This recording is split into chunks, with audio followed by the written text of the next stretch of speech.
Nosso querido Facebook não é fácil. Ele pede chaveamento, daí aquela chave que ele passou não serve, aí eu tenho que arranjar outra, enfim, né? Imagina você querendo abrir uma porta e daí o Facebook te dá uma chave que não é. Aí ele te dá um chaveiro cheio de chave. Aí você tem que achar a chave certa. Mas enfim, eu só tô Mas enfim, pessoal, falando de novo aqui sobre a Larissa, ela está aí no ar de novo. Quem souber do paradeiro dela, a família dela está bem preocupada. Entre em contato com a Polícia Civil, Polícia Militar, ou aqui com o programa Energia Sem Limites através do Facebook, no privado, ou através aqui do telefone 47-99256-8767. Agora vamos trocar a imagem aqui, vamos botar pro Dr. Mauro aí. Pronto, tá aparecendo agora o Dr. Mauro.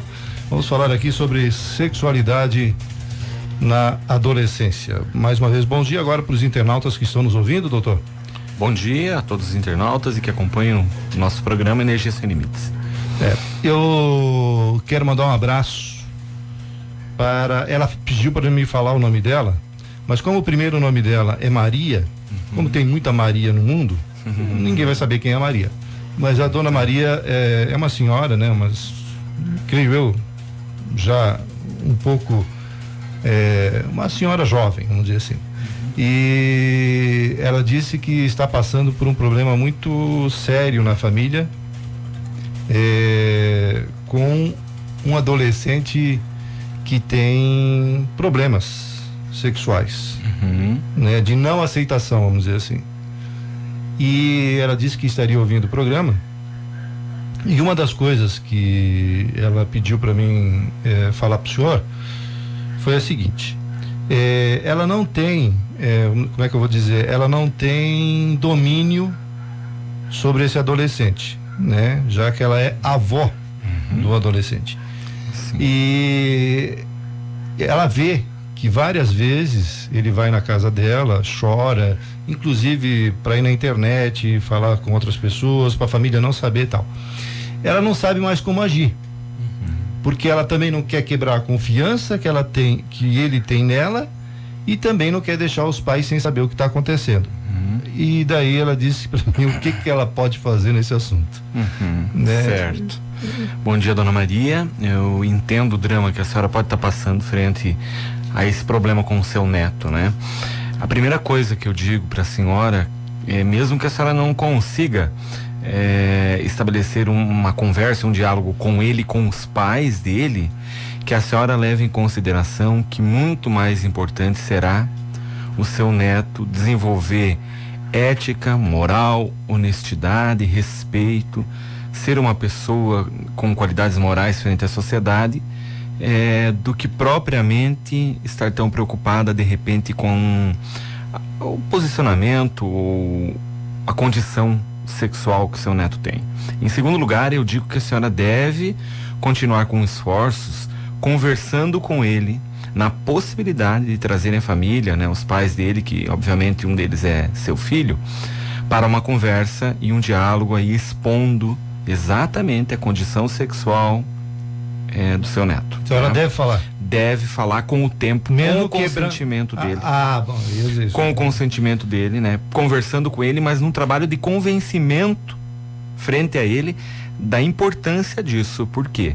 Logo mais, a não aceitação da família, que é onde ele convive, é onde ele mora, aonde que ele não pode ser do jeito que ele é exatamente e se comportar na sociedade como um cidadão comum, tendo a condição sexual dele em segundo plano, faz com que muitas vezes esse adolescente vá para a rua, vá para a sociedade, vai encontrar acolhimento lá na rua, na esquina, em outras cidades, em boates, aonde que ele vai desenvolver a sexualidade dele de forma promíscua muitas vezes.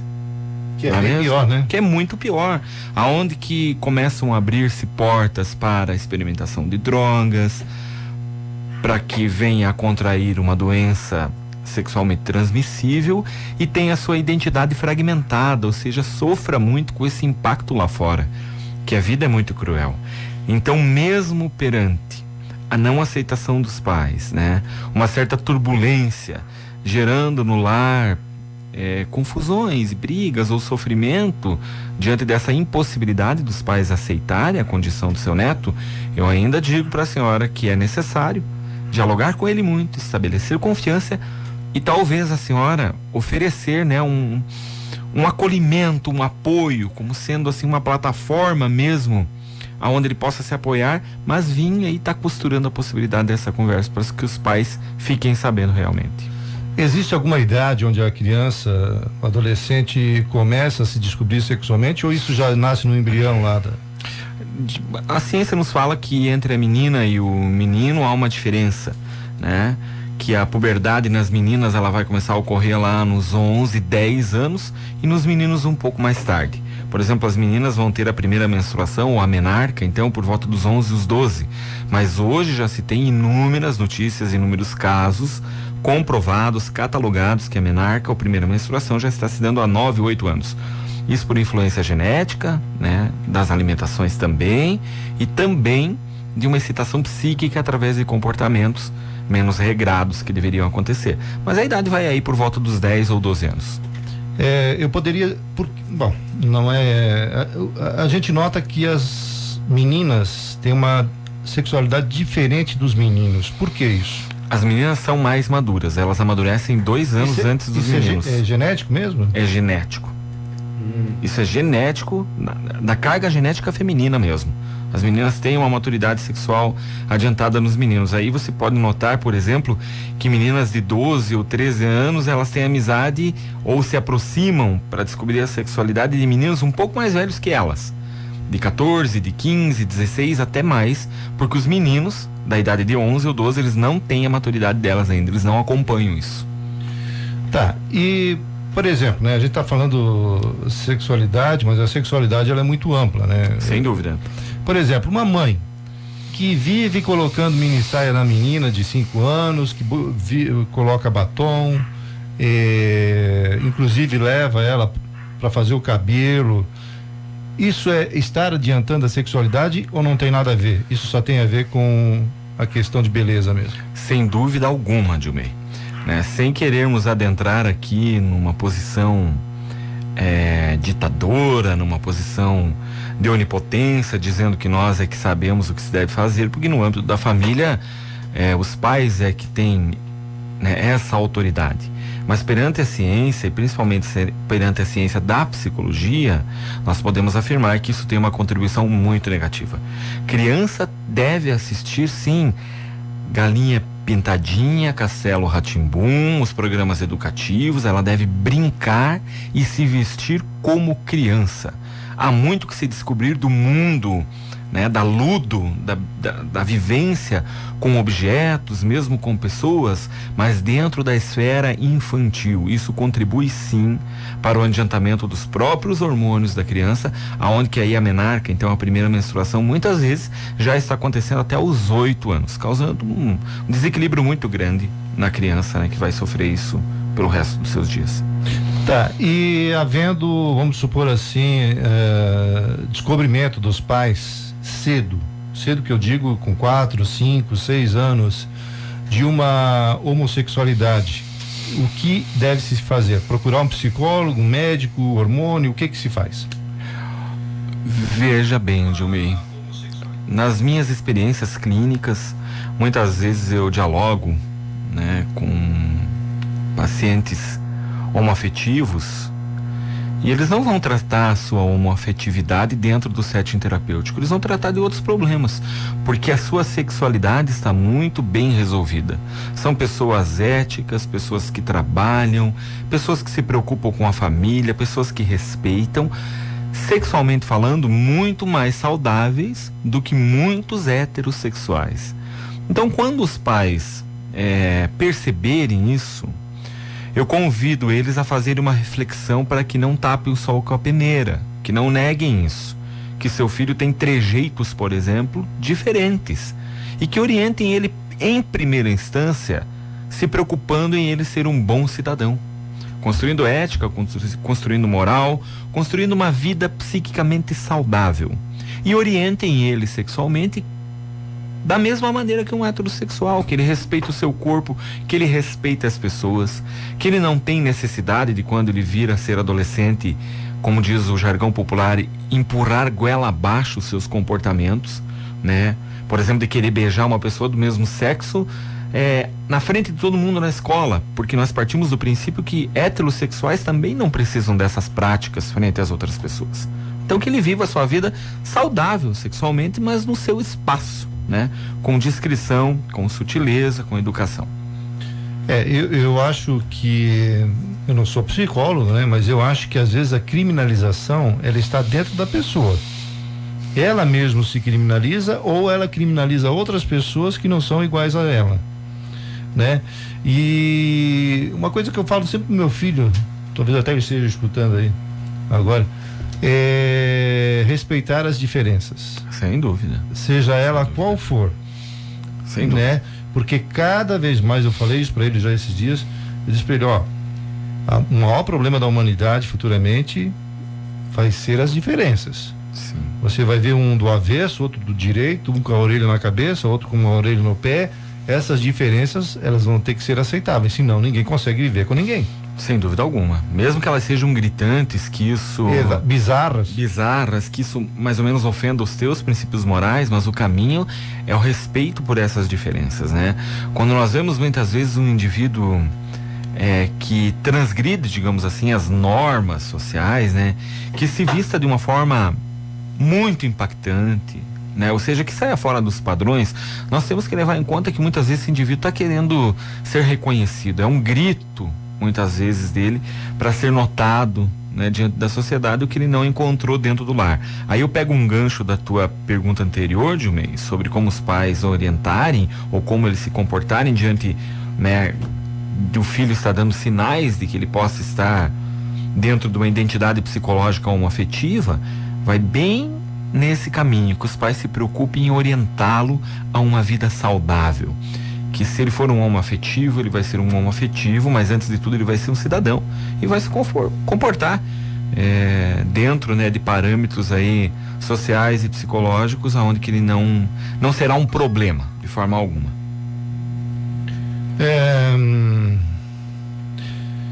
O pessoal aqui está falando que a Larissa foi encontrada. Que bom. Tá? Não sei quem botou aqui, deixa eu ver se eu acho o nome da pessoa. Enfim, alguém mandou para mim aqui que a Larissa foi encontrada. Então tá bom. Então valeu o nosso anúncio. Muito aqui. bom. Olha o programa Energia Sem Limites aí, impactando positivamente na sociedade. Muito bom. Obrigado então, pessoal. Obrigado por ter avisado aqui. Larissa encontrada. Larissa, juízo. Eu já tive 14 anos, eu sei o que você pensa, né? Mas a gente tem sempre duas opções na vida: o caminho certo e o caminho errado. Saiba ver o caminho certo. E quem te diz o caminho certo, Larissa, é quem te ama. Vai por mim. Não é quem te quer ver mal, não. É quem te ama. Tem muitos amiguinhos aí que às vezes falam uma coisa, falam outra e não é. Certo? Então, vai por mim. Voltando a falar aqui do assunto, uma pessoa aqui falou o seguinte: vocês estão falando da dificuldade da pessoa se autoafirmar. Porém, né, meu filho ou filha, vou botar aqui, né, para não dar confusão, já foi aceito pela família.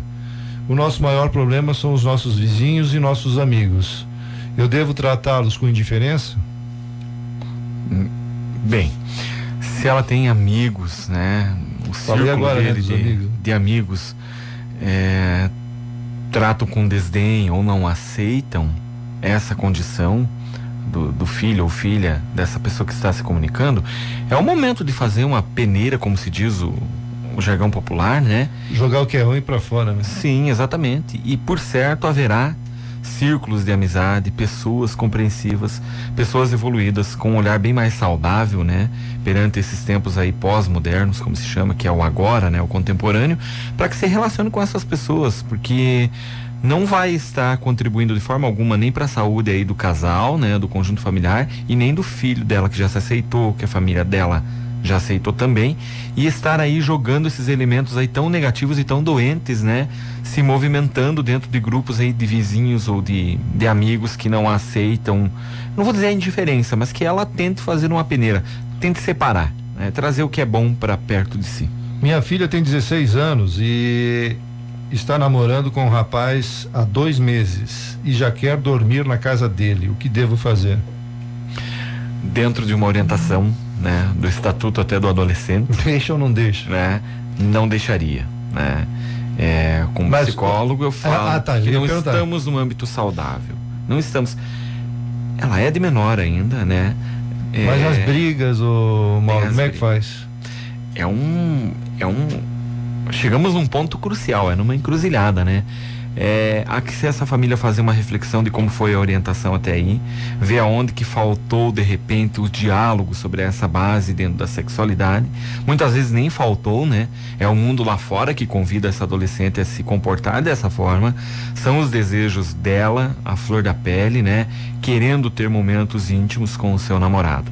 Quando se chega... Mas não é pior proibir? Isso é uma pergunta, não estou afirmando nada. Sim, a proibição vai fazer com que essa adolescente não vá à noite na casa do namorado, mas se encontre em outros lugares com ele e, se for o caso, terá a prática sexual da mesma forma, né? Então, nesses pontos, se o adolescente já tem a liberdade de ir até a casa do namorado, se há uma orientação, se há uma clareza nesse sentido, ela vai até a casa do namorado, mas que seja muito bem olhado pelos pais, que tenha um limite quanto a isso, que essa adolescente tenha uma consciência sobre a educação sexual, sobre a possibilidade de uma gravidez precipitada, adiantada, né? Sobre a possibilidade de estar aí entregando-se muitas vezes à primeira pessoa que apareceu no caminho e amanhã ser frustrada e com isso trazer marcas dentro do seu campo afetivo e mesmo no seu campo de sexualidade. Então conversa, orientação ao extremo, ao ponto de escoar tudo que a mãe e o pai têm dentro de si, para que isso crie uma consciência nela e ela consiga olhar perante isso e ir decidindo o melhor caminho. Mas a proibição de fato não é o caminho. Então aconselha-se, diz do negativo que de repente é isso, de estar experimentando já uma liberdade a esse ponto, né?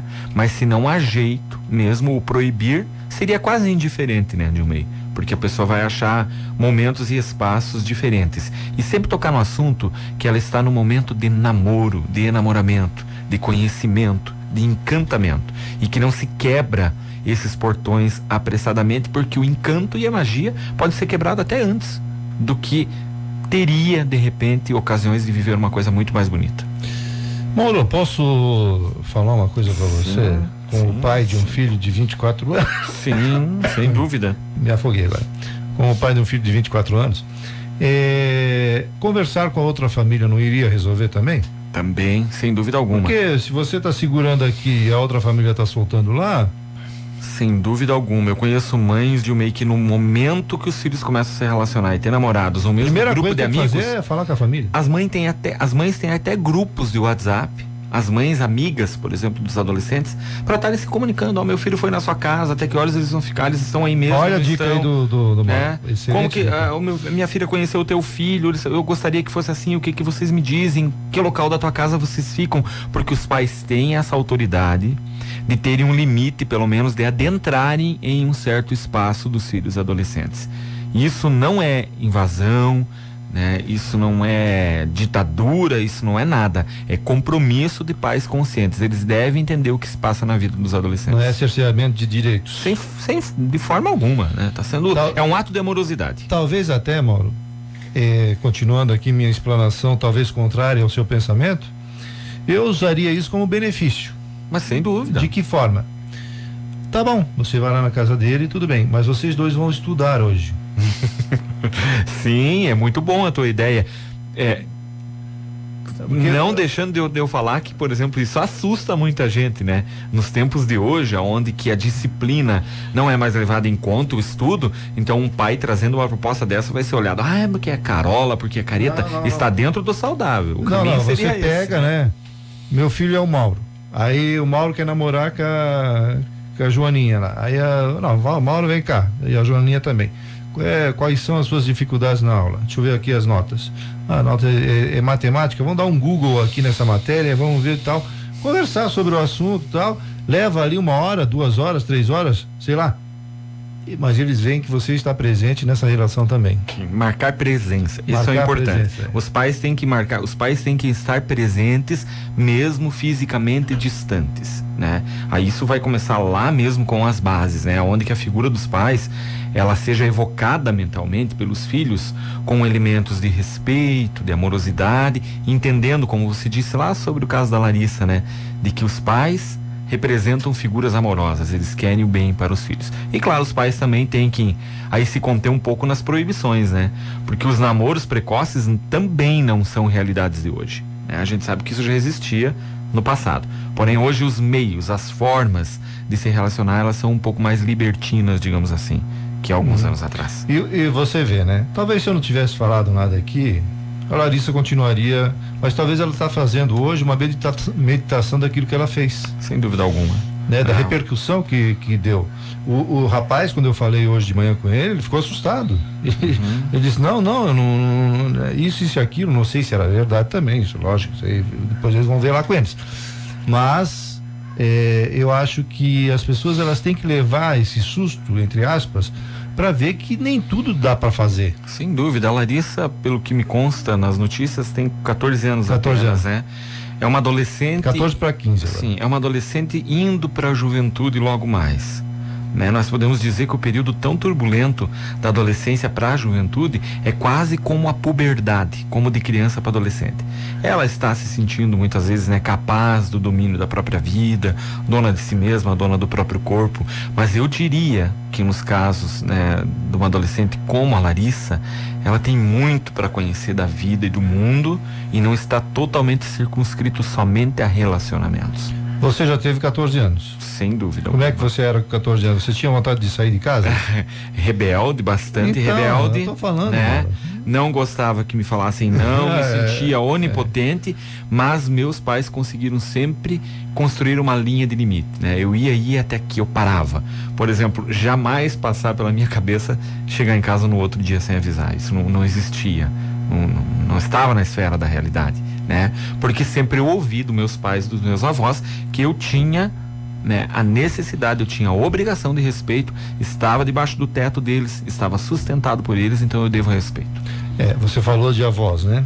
Eu tenho muita saudade, eu não tenho mais avós, né, nem de parte paterna nem materna, mas eu tenho muita saudade dos meus avós.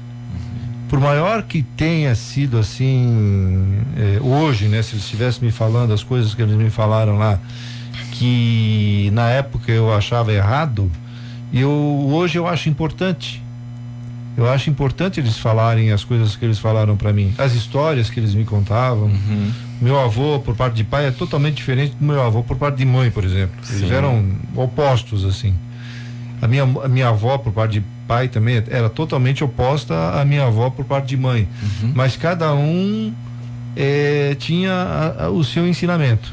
Então, para você que tem hoje 14 anos, 13 anos, esses dias eu me assustei, uma pessoa foi lá no escritório, uma moça, né, de mais ou menos 1,70 m, tinha 13 anos. Sim, eu fiquei surpreso. Exato. Eu não acreditei, eu só acreditei porque eu vi o documento de identidade dela. Sim. Então é muito difícil você, como pai de um adolescente, de uma criança assim, falar as coisas, eu acho. Sim. Não sabe como falar, principalmente, né, Mauro? Se essa família tem mais de um filho, né? Por exemplo, que tenha mais 2 ou 3, enfim, são 3 cabeças diferentes, são 3 formas de falar, sei lá, não sei. Nossa, é uma teia muito complicada para os pais se movimentarem, né, Edmei? E frente a esses tempos modernos, nós também não podemos desconsiderar uma coisa, né? Não são todos os adolescentes assim que estão desorientados. Nós temos adolescentes aí que nos surpreendem.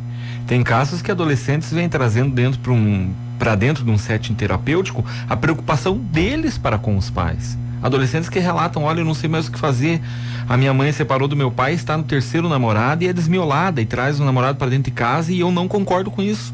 E você vai ficar de queixo caído de ouvir uma adolescente de 3 anos se falar isso, que ela tem as suas regras morais, o seu estatuto interno de lei perante a vida muito bem desenvolvido. E você fica observando que ninguém ensinou isso para ela, nem o pai, nem a mãe, nem os avós. Foi a leitura de mundo que ela tem. Então, por isso a necessidade da liberdade, desse equilíbrio, de não repreender totalmente o adolescente, considerando que ele é apenas uma pessoa burrinha, ignorante, inculta e que não sabe nada da vida. Sabe muitas vezes sim.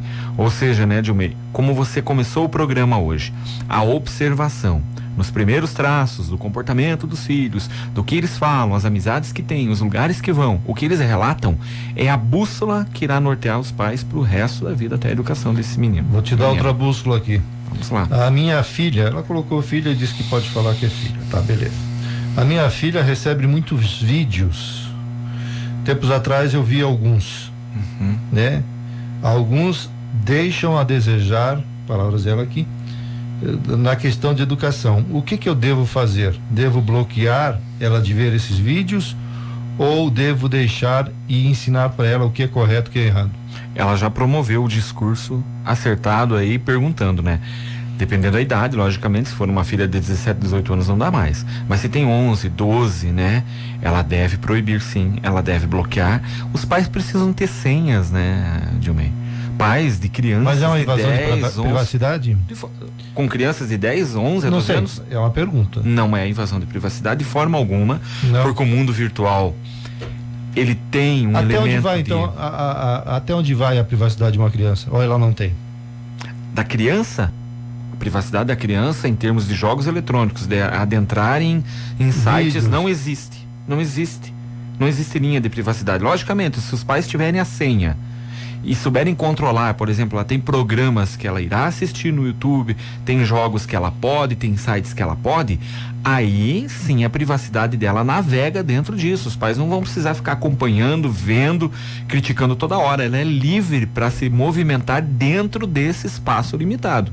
Mas uma criança de 7, 8, 9, 10, 11, 12 anos, ela precisa ter a vida dela virtual vigiada. A internet é uma ferramenta fantástica, mas nós sabemos que há elementos dentro da internet de violência, né, de sexualidade desregrada, enfim. Então os pais precisam ter a senha com toda certeza, sem medo, né? Precisa ter horários, precisa ter limites. A partir de tal hora não entra na internet, eu tenho a senha, eu vou vasculhar o seu histórico. Precisa sim, isso é presença, isso é ato de amorosidade, sem dúvida alguma. Até uma certa idade, logicamente. Então, né? voltando à pergunta da nossa ouvinte aqui, o melhor é não deixar ver, não é deixar ver e explicar aquilo. Exatamente. Como ela já tem agora, ela já se certificou de que há vídeos que ela não concorda, conversa-se, como ela falou, ela mesma disse, né? Ou eu converso e explico que não é bom. Exatamente. Não é apenas ir lá, você não vai assistir, por quê? Não interessa por quê, não vai assistir. Dessa forma está errado, né? É uma repressão um tanto quanto ignorante. Fala-se, porque não é bom, porque não é da sua idade, tem outras coisas melhores para ver, e a partir de hoje você vai ter um limite quanto a isso. Muitas pessoas eu conheço, né, pessoas aí que me falaram o seguinte: não adianta querer impedir. Eu vou dizer a frase que uma pessoa me falou: não adianta querer impedir, eu sempre fui assim desde criança. Então, voltando a falar do que você falou agora aí, dessa resposta aí para essa mãe aqui, adiantaria impedir se a criança quer de fato, isso está no íntimo dela? Por exemplo, ela tendo tendências homossexuais, vamos supor, adiantaria a mãe falar para ela não ter? Porque isso é uma tendência dela? E outra coisa, o querer, né? Por exemplo, não adianta me botar a melhor canjica do mundo na minha frente que eu não gosto. Entendeu? Tem coisas que eu não gosto. Sim. Né? Então eu não gosto. Então não adianta botar, né? E isso é desde a infância. Sim. Então assim, ó, tem coisas que você não gosta e tem coisas que você gosta. Sim. O que a psicologia pode usar nisso? Ou você vai me fazer gostar de canjica? Não, de forma alguma. Você me perguntou sobre, por exemplo, a condição sexual de um adolescente, de uma criança que seja homoafetiva, homossexual, né? Não há como orientar para ela não ser. Ela nasceu assim. Então, agora vejamos que nós não podemos incorrer nesse outro excesso da libertinagem, da libertinagem, onde que algumas propostas filosóficas educacionais imaginam que desde os 4 anos tem que colocar na cabeça das crianças que ela não é nem homem nem mulher e que ela tem que decidir já com 4 anos. Ela não tem condições. Muitas vezes as crianças podem sim incorrer em práticas homoafetivas que não eram da alçada psíquica delas e fragmentam a sua identidade. Por exemplo, vão ter um ato sexual com uma pessoa do mesmo sexo e elas não eram homossexuais. E descobriram depois disso e têm sua identidade fragmentada. Ou seja, no período da infância, na escola, a criança tem que ir para aprender sobre o mundo, aprender sobre linguagem, sobre matemática, sobre geografia, sobre artes, e que o desenvolvimento dela seja natural. Ela vai mostrar quem ela é logo mais, né? Mas não tem como os pais dizerem isso para uma criança, para um adolescente: ó, meu filho, não seja homoafetivo, você não pode estar nela. Ela nasceu assim. Mas o que diferencia é a educação sexual, que não pode nem dar libertinagem para que ela se movimente, ensaiando já isso em tenra idade, que não é o momento, e nem que reprima. Mesmo porque, né, Mauro, temos que encerrar, faltando 2 minutos para o meio-dia, mesmo porque o profissional que te atende no hospital, seja o enfermeiro, seja o médico, o mecânico, o cozinheiro, você não vai perguntar para ele se ele é homossexual ou não. De forma alguma. Você quer saber se ele é um bom profissional naquilo? De forma, é bem isso. Então, com toda certeza. Leva-se em conta primeiro a cidadania, né, da pessoa, o ser cidadão, o ser ético, o ser profissional, ser uma pessoa de bem. Isso aqui leva em conta em primeiro lugar. Mais do que isso, fazer o bem. Exatamente. Bem em movimento. Mais do que isso, fazer o bem. E isso, pessoal, é tão corriqueiro, tão normal, né? Deus foi tão inteligente que ele não quis que você soubesse o que a pessoa pensa. Sim. O que a outra pessoa pensa. Sim, porque você soubesse. Porque se soubesse, sim, o mundo já teria acabado há muito tempo. Sem dúvida talvez alguma. Na pré-história. Sem dúvida alguma. De meio, eu gostaria de deixar só uma rápida mensagem bem no finalzinho. Pois não. Sobre os pais, né? Já que apareceu tantas perguntas sobre homoafetividade, né? É que o nosso público é mais esse público. Talvez por isso. É que os pais possam exercitar um olhar perante os seus filhos, olhando eles antes de tudo como filhos, como seres humanos, né? Como futuros cidadãos, sem se preocupar se são homoafetivos ou não são homoafetivos, porque o saudável da sexualidade delas independe da identidade sexual, do gênero, seja o que for, para eles ficarem tranquilos quanto a isso. Uhum. Isso é muito bom saber, porque, como a gente disse no início aqui, caso você queira ver tudo de novo que a gente falou, é só voltar o vídeo aí, vai estar gravado lá no Facebook. Isso vai ser mais comum do que você imagina. Sem dúvida. Né? Vai ser mais comum do que você imagina. 12:00 em ponto. Tchau, então. Obrigado, tá, Mauro? Obrigado, Gilmeio. Obrigado aos ouvintes. Um abraço a todos. Estamos sempre à disposição aqui, tá? Muito obrigado, eu também. Valeu, pessoal. Tchau. Estamos encerrando aqui o programa Energia Sem Limites. Voltamos amanhã, a partir das 11h da manhã. Tchau, vem aí Johnny Bravo trazendo Fronteiras do Sul. Um abraço. Agora 12:00 em ponto. Energia FM. Relojoaria e ótica visual. E a hora certa. 12:00. Amor de mãe é diferente. Amor de mãe é insuperável. Promoção Sua Mãe Vale Ouro da Ótica Visual. A cada R$100 em compras você ganha um cupom para concorrer